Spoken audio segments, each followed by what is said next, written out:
Hi, Nico here from Nico's Corner.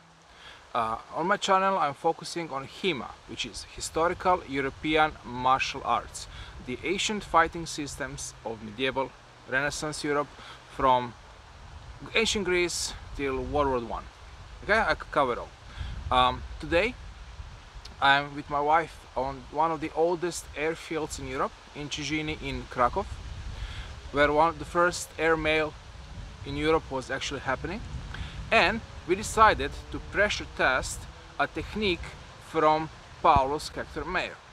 So as I was going through the manuscript, as I often do, I found a very interesting technique where the person is basically holding the sword like this, okay? And I'm like, oh, this sounds familiar with stuff I've seen in Japanese Jiu-Jitsu. Okay, but how does it work? Is it going to hurt your hand? So my wife and I basically decided to come here and pressure test it. So we took a very big training mace and we started smashing each other on this one, and we kind of found out this technique works. And for me this is like a family of techniques that I'm researching right now, where I'm focusing on my work with pole axes and maces.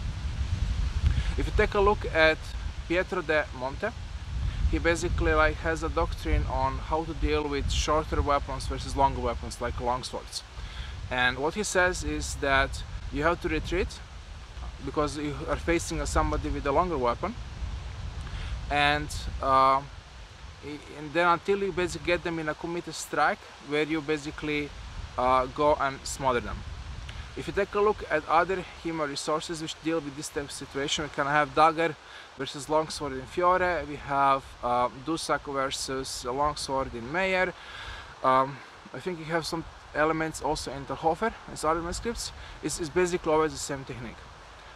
When we're basically dealing of the category of roof defenses, which is this one, so we're creating a roof on top of each other. In HEMA we basically see mostly this, like two-handed grip, right?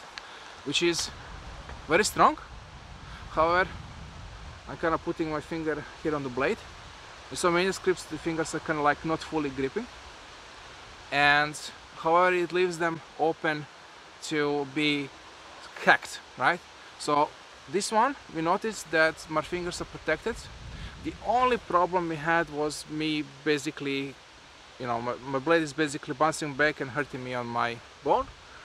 But my wife vented all the frustration from the week on me, so I'm confident to say that you can deal with a lot of strength being damaged. Now, needless to say, it's not a really super duper technique. Tactically you would do this only when you really could not run away, or this is the only thing you had in your hand, so fuck it. And as well, you're not actually standing there and taking it. So this is a sword, it has a like edge, stuff can slide. So what you would do tactically would basically go, block, and immediately deflect, right? And during this training I was able to deflect on one side and to deflect on the other side and cut.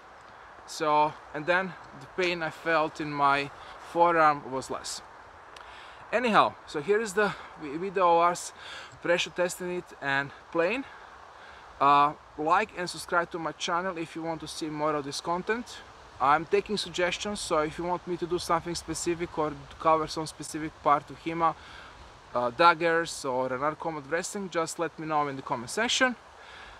So please like and subscribe and enjoy the rest of the video. Thank you very much.